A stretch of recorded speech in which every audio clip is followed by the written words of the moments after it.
வணக்கம் தமிழ் சொந்தங்களே, விவசாயம் சார்ந்த தகவல்களை தொடர்ந்து தெரிந்து கொள்ள நம்ம தமிழ் வேளாண்மை சேனலை மறக்காமல் சப்ஸ்கிரைப் பண்ணிக்கோங்க. இன்றைக்கி நம்ம என்ன பார்க்க போகிறோம்னா, இந்தியாவில் இருக்கக்கூடிய சிறப்பான வெள்ளாட்டு இனங்களை பற்றி தாங்க பார்க்க போகிறோம்.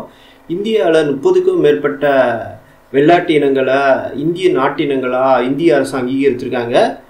அதில் இருக்கிறதுலேயே ரொம்ப சிறப்புமிக்க சில வகையான இனங்களை பார்க்க போகிறோங்க. அதுக்கு முன்னாடி இந்த வெள்ளாடுகளால் என்னென்ன வகையான சிறப்புகள்லாம் இருக்குது, இதன் மூலம் என்னென்ன நன்மைகள்லாம் இருக்குங்கிறத பார்ப்போங்க. இறைச்சிக்காக அதிக லெவலில் பார்த்திங்கன்னா வெள்ளாடுகள் விற்பனை ஆகுது. சில வகையான இனங்கள் இதில் பாலுக்காகவே பயன்படுத்துகிறாங்க.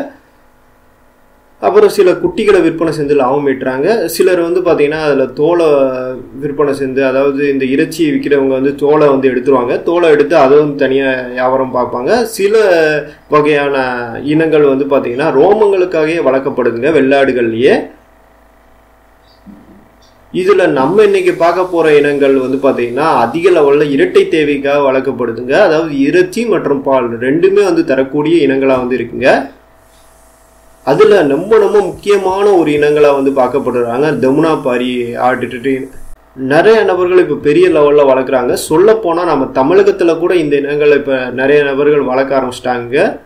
ஏன்னா சராசரி எடையே பார்த்திங்கன்னா 60 கிலோ வரைக்கும் எட்டக்கூடிய தன்மை கொண்டதுங்க. இறைச்சியும் அதிகமாக தரும், பாலும் அதிகமாக தரக்கூடிய ஒரு முக்கியமான இனங்கள்ங்க.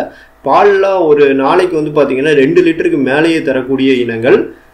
இந்த இனங்களோட இறைச்சி பார்த்திங்கன்னா, அதாவது பெட்டையோட இறைச்சி 45லேருந்து 60 கிலோ வரைக்கும் வரக்கூடிய தன்மை கொண்டதுங்க. இதே பார்த்திங்கன்னா ஆண் கிடாவோட இது பார்த்திங்கன்னா நல்ல விதத்தில் வளர்த்தா 60லேருந்து 80 கிலோ வரைக்கும் கூட வளரக்கூடிய தன்மை கொண்டது. அதனால தான் இந்த இனங்களை நிறைய நபர்கள் தேர்ந்தெடுத்து வளர்க்குறாங்க. நம்ம தமிழகத்தில் நிறைய ஹோட்டல்ஸ் கூட பார்த்திங்கன்னா அந்த வட இந்தியாவிலேருந்து இதை இறக்குமதி பண்ணி விற்பனை செய்கிறாங்கன்னு சொல்லலாங்க. இந்த தமுனாபாரி ஆட்டு இனங்களோட பூர்வீகம்னு எடுத்துக்கிட்டிங்கன்னா உத்தரப்பிரதேசில் அந்த யமுனா நதிக்கரையை சுற்றி இருக்கக்கூடிய பகுதிகளெலாம் இதோட பூர்வீகமாக பார்க்கப்படுது. அதனாலேயே இதோட வளங்களும் பார்த்திங்கன்னா குன்றாமல் ரொம்ப பெரிய லெவலில் இருக்குங்க. இந்தியாவில் இருக்கக்கூடிய ஆட்டு இனங்கள்லேயே பார்த்திங்கன்னா ரொம்ப பெரிய ஆட்டு இனங்களாகவோ அதே போல் அதிக எடை கொண்ட ஆட்டு இனங்களாகவோ பார்க்கப்படுதுங்க. அடுத்ததாக பார்த்திங்கன்னா மகாராஷ்டிராவை பூர்வீகம் கொண்ட உஸ்மானாபாத் பகுதியை சேர்ந்த உஸ்மானாபாடி ஆட்டு இனங்கள் தாங்க. இந்த இனங்களை பொறுத்த வரைக்கும் முழுக்க கருப்பு கலரில் தாங்க இருக்கும். இந்த இனங்களும் இறைச்சி மற்றும் பாலுக்காக தான் வளர்க்கப்படுது. இந்த இனங்களை பொறுத்த வரைக்கும் ரெட்டை குட்டி போடுறதுக்கு பேர் போன ஆடுகளுங்க. ஏன்னா நிறைய வகையான இனங்கள்ல ஒற்றை குட்டி தான் அதிகமாக போடும். சில இதில் பார்த்திங்கன்னா ரெட்டை குட்டி அதிகமாக போடும்.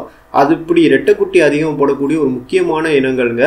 இது ஒரு நடுத்தர உயரத்தை கொண்ட ஒரு ஆட்டு இனங்கள் தான். ஒரு நாளைக்கு 1.5 லிட்டர் வரைக்கும் பார்த்திங்கன்னா பால் தரக்கூடிய தன்மை கொண்டதுங்க.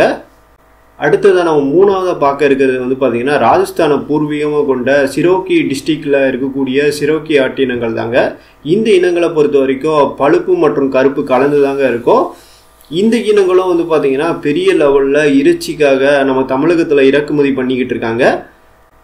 இந்த இனங்களை பொறுத்த வரைக்கும் அதிகபட்சம் பால் 3 லிட்டர் வரைக்கும் தரக்கூடிய தன்மை கொண்டதுங்க. இறைச்சியும் பார்த்திங்கன்னா ஒரு 35லேருந்து 50 கிலோ வரைக்கும் வெயிட் வரக்கூடிய தன்மை கொண்டது. அதனால தான் இந்த இனங்களும் பார்த்திங்கன்னா ஒரு சிறப்புமிக்க இனங்களாக இருக்குங்க. இது போல் அடுத்தடுத்த பகுதிகளில் நிறையா வகையான வெள்ளாட்டு இனங்களோ அதுக்கு பின்னாடி இருக்கக்கூடிய சிறப்புகளை பற்றி பார்ப்போம்.